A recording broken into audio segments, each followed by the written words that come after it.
Hi folks, Canadian Prepper here. So today we're going to talk about the so-called super wealthy millionaire, perhaps even billionaire Silicon Valley preppers who are getting ready for the apocalypse. So let's get to it.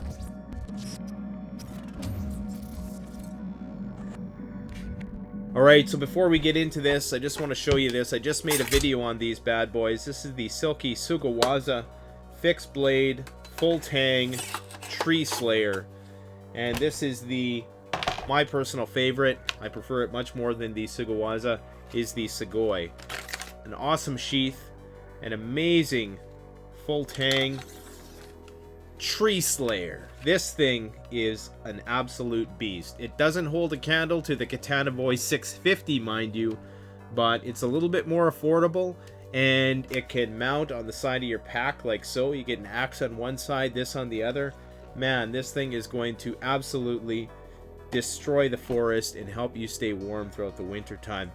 You can get one of those at canadianpreparedness.ca. So I want to first send a shout out to Chris over at City Prepping. He was the one who informed me about this mini documentary that's talking about Silicon Valley tech tycoons who are preparing for the apocalypse. I don't know if they're necessarily the real higher-ups. Apparently there's people in very high places like Peter Thiel, the PayPal guy, and I think there was a CEO of Reddit who claims to have gotten laser eye surgery because contacts and glasses would be in short supply in the apocalypse. And apparently these guys are buying up real estate in New Zealand because they fear some sort of, it seems to be an economic collapse. That seems to be the main disaster that they fear, although there is other ones who talk about nuclear war and the effects of automation on the economy.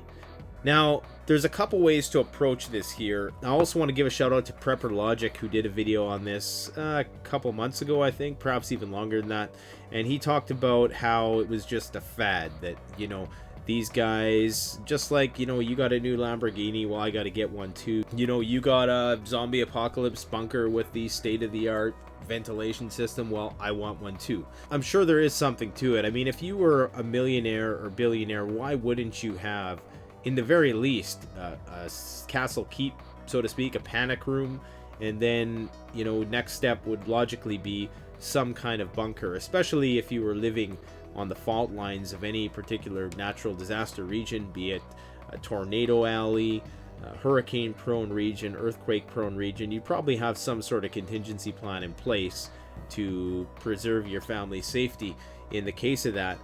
So I think it goes without saying that these guys are taking these measures, and I think they've probably been doing it for a long time, especially if you're in the billionaire class.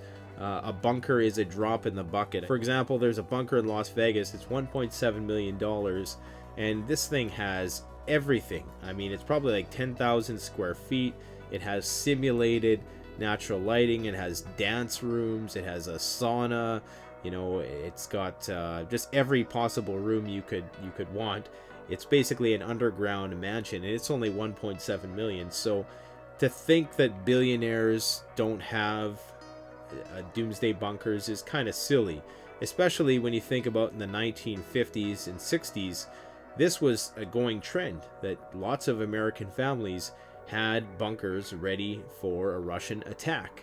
So it's quite sensible to think then that a lot of people with money would be prepared for something like this, and they would have other properties offshore. Now, that doesn't mean that just because you have a property offside the US mainland that you're prepping for doomsday necessarily, which was a point that Prepper Logic also made, and I agree with that. There may be a bit of sensationalism to these stories, but at the same time I think there's a little bit of truth.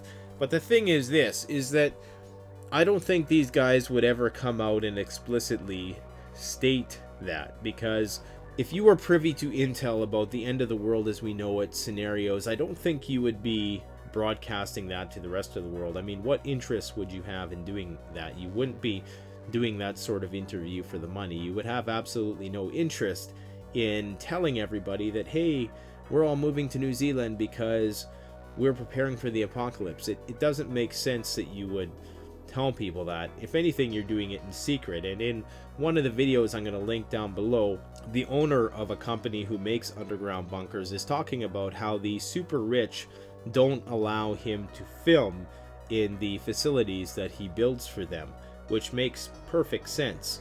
So basically that tells me that there's a lot of people who do have these bunkers and aren't broadcasting it.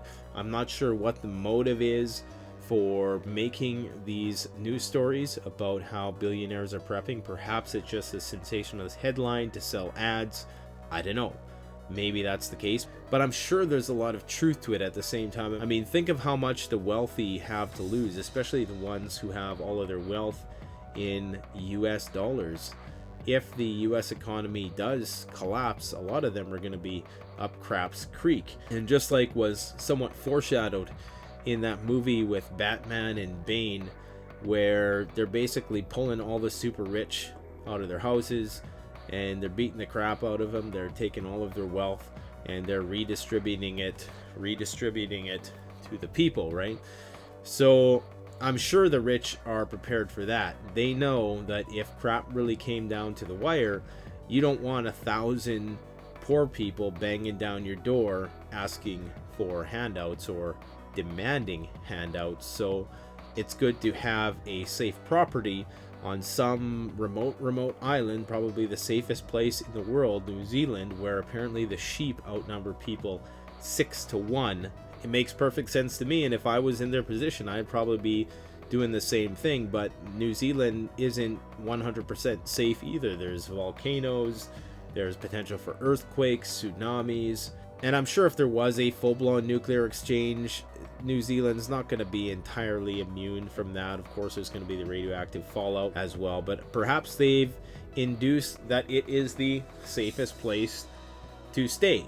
Now, what also bothers me about this is that you have more people who have been softened to the idea as a result of this, but it just shows you how much people idolize these celebrities and their business tycoons. Like, if tomorrow Miley Cyrus came out and said, you better prepare for crap hitting the fan, you know that millions of people would start doing it. And the same thing kind of follows here.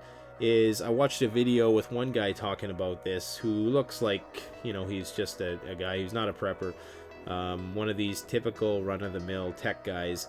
And he's basically saying, oh, well, billionaires are doing it now, so maybe now it's not so crazy.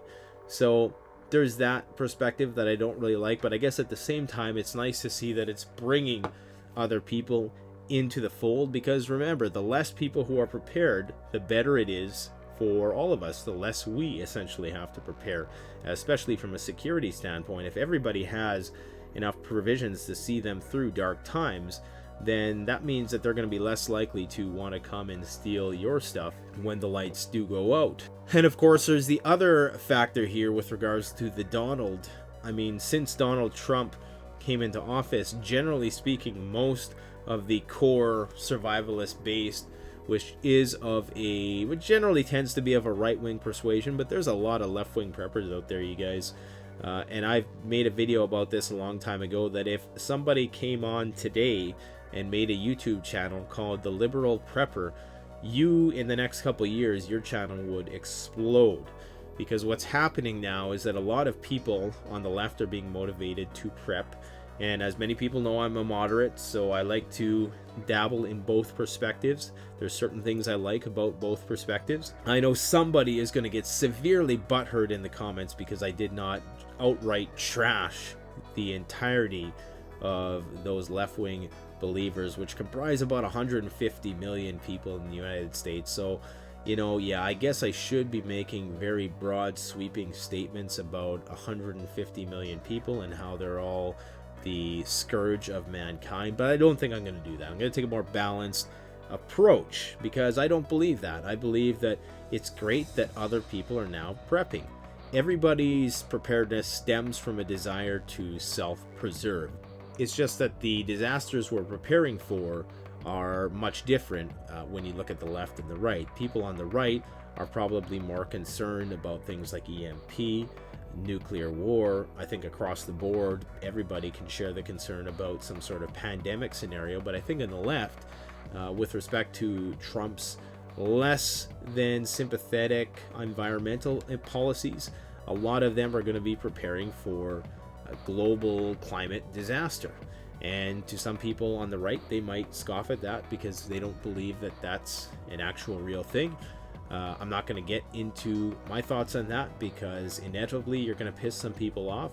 But I will say that that is a reason why a lot of people are prepping. A lot of people think that we are at the 99% mark. And what that means, it's kind of like the frog in the boiling water. We're at a point where it's 99 degrees, and the next 1 degree is going to be the point in which it's scalding, burning, boiling hot water. And I've also heard it explained as if you have a test tube and you have bacteria multiplying exponentially in that test tube, and you put, say, 2 bacteria in there, well, you can't see it. For the first hour or so, you don't see anything. Then you maybe see a tiny little bit, and then the next exponential leap from there is that test tube is overflowing because exponential, right? So the idea is that we are so close to being on the brink of some large-scale disaster as a result of population boom and the consumption of resources, that although things right now, you look outside, the sun's shining for the most part in some places where you can see the sun. In China, apparently you can't see the sun, but that this could change rapidly, that there's going to be rapid runaway climate change. And I say that not in the sense of, yes, climate is always changing, and we're just playing the devil's advocate here, so don't come and attack me because you might not believe in this viewpoint. But clearly, I mean, humanity is having some kind of impact on the planet, and I always liken it to a virus. If you die from a influenza virus, the actual amount of the virus in your body, like the actual weight of the virus, is probably in the micrograms. It comprises maybe 0.0001% of your body mass. And a lot of people use the example of human population in Texas, that yeah, everybody could have 1 acre of land, everybody on the planet could have 1 acre of land or something like that and live in Texas. Or maybe it's not an acre, I can't remember exactly what it is. But just like a virus, and I'm not saying humans are a virus, I'm just saying this is an analogy for you to think about, that just like a virus, you don't need to be in 75% of the body. You only need that 0.0001% that basically messes up the DNA. And our bodies are microcosms of the planet, so that we think that we're not having an impact, when since I was born, the population has nearly doubled. I'm 37. By the time I'm 40, the population is going to be nearing 8 billion people. When I was born, it was around 4 billion. So it's nearly doubled in 40 years. And everybody is consuming stuff. I mean, I go out into the bush routinely, and there's seldom a space you can find in the bush where there isn't some artifact, being something made by man, present at some point. Like, I'll go in the middle of nowhere and I'll find something. It'll be like a beer can or something. So somebody was there. And if you go on Google Earth and look at anywhere in the planet, I mean, India is a complete disaster. If you go on the Google Earth and you look at India from a satellite perspective, there is absolutely no part of that country where the soil hasn't been turned over. Even in the vast landscapes of the Midwest in America, every part of Middle America has a grid road down it. All of that soil has been turned at one point in time. So this notion that we're too small to have an impact on the planet needs to stop. We're having an impact. Who knows what the results of that are going to be? Like I've said before, you don't need to validate the threat of global warming to see that there's so many different impacts that man could be having on our climate.